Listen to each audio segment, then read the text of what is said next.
오늘도 값없이 베풀어 주시는 하나님의 끝없는 은혜를 누리며 승리하는 꽃미래의 모든 분들이 되기를 소망합니다. 이것저것 신경 쓸 것도 굉장히 많은데 2022년 11호 태풍 흰남노가 우리나라를 향해서 오고 있다고 해가지고 피로도가 더 올라가는 듯한 그러한 느낌입니다. 우리의 힘으로 자연을 이겨낼 수는 없지만 어떤 위험이 닥쳐올 거라고 하는 예상을 통해서 잘 대비해서 태풍으로 인한 피해가 더 이상 없기를 바랍니다. 오늘 말씀 제목이 피로회복이죠. 네. 제가 지금 보여드리는 그 단어들을 보시고 이 단어에 문제가 있는지 없는지 한번 좀 확인해 보시길 바랍니다. 가로수나무, 고목나무, 농사일, 역전합.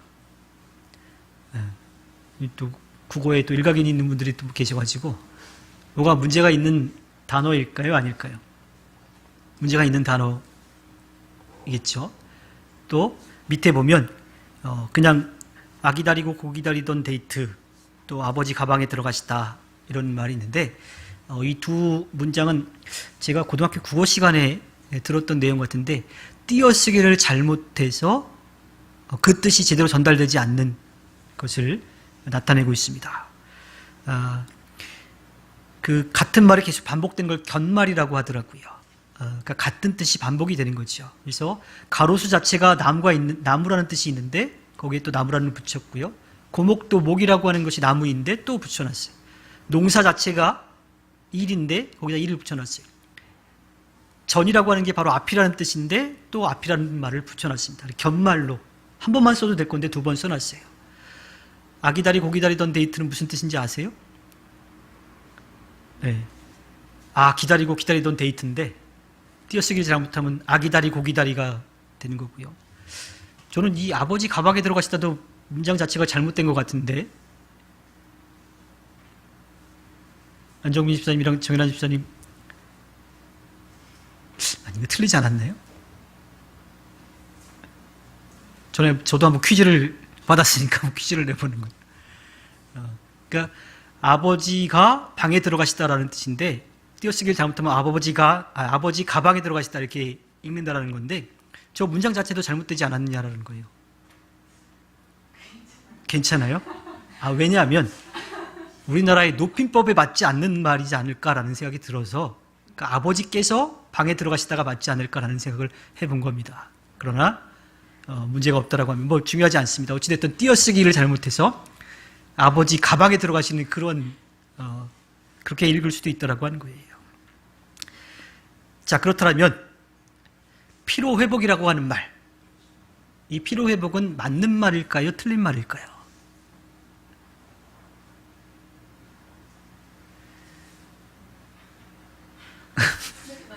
맞는 말이에요? 맞는 말 같습니까?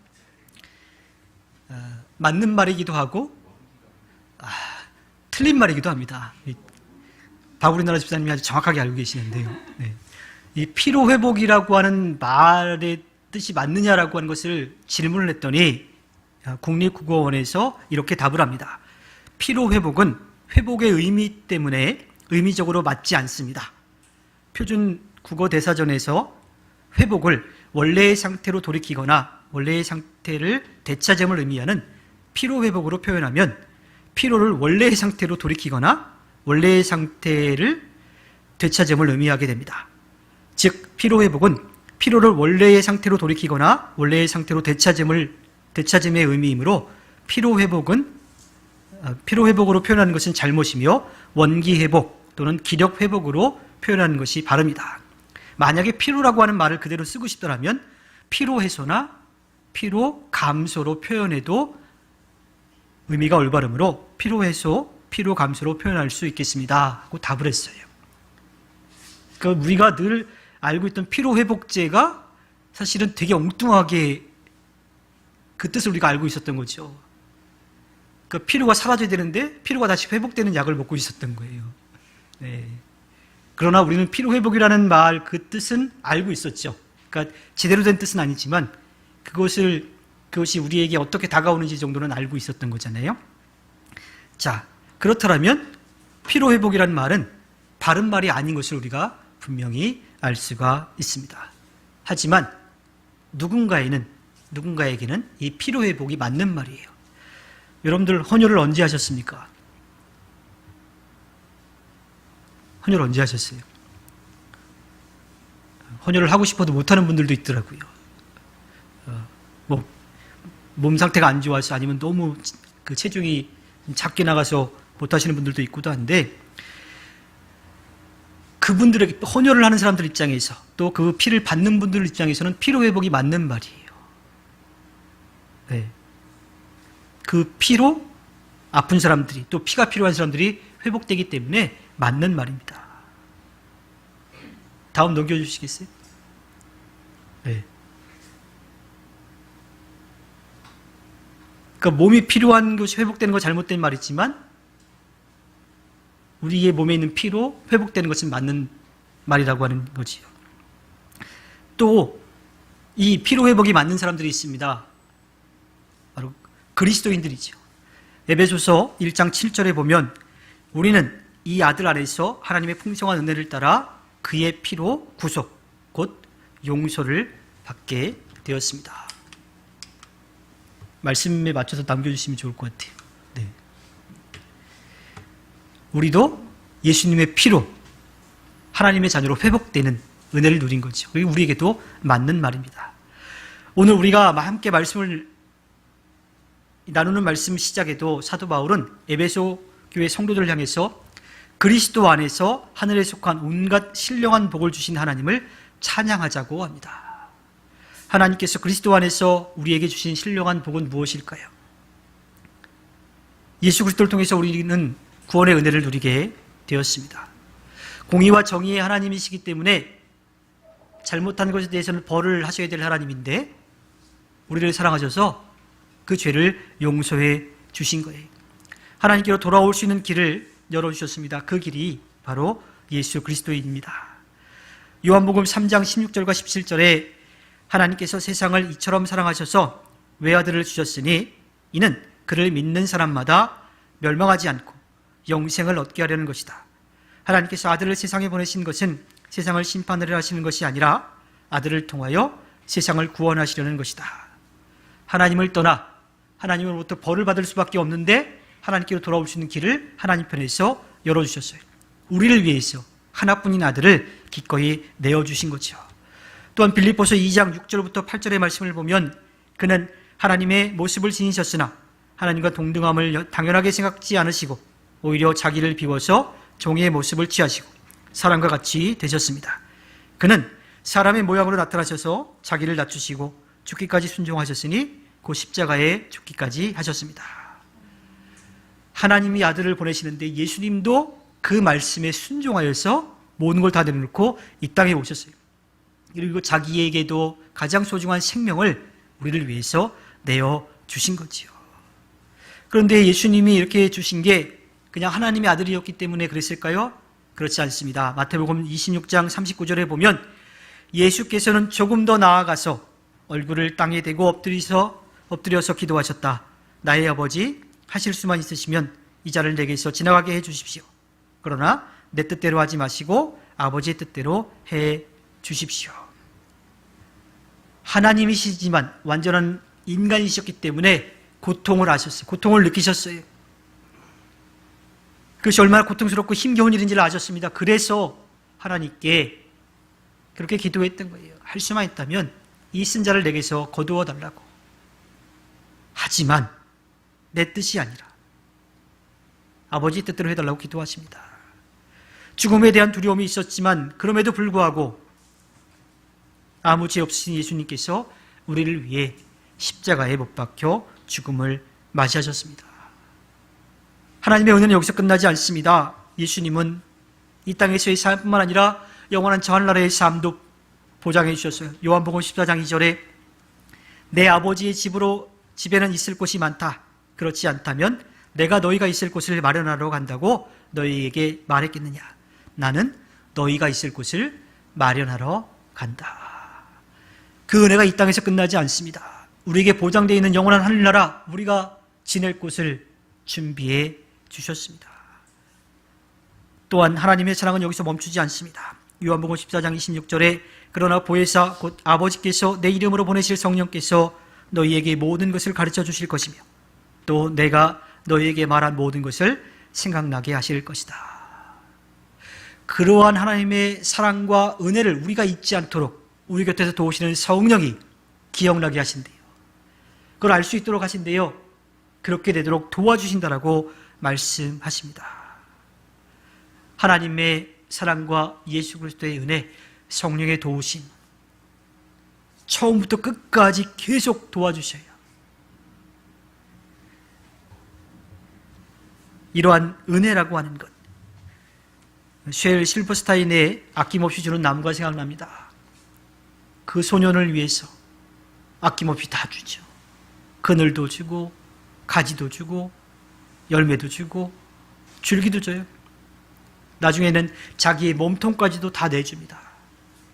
그리고 모든 것을 다 끝내고 돌아온 그 늙은 그 소년이었던 그 노인에게 밑두멍한 남은 그루터기마저도 내어주는 모습. 하나님은 그렇게 처음부터 끝까지 우리를 사랑하시는 겁니다.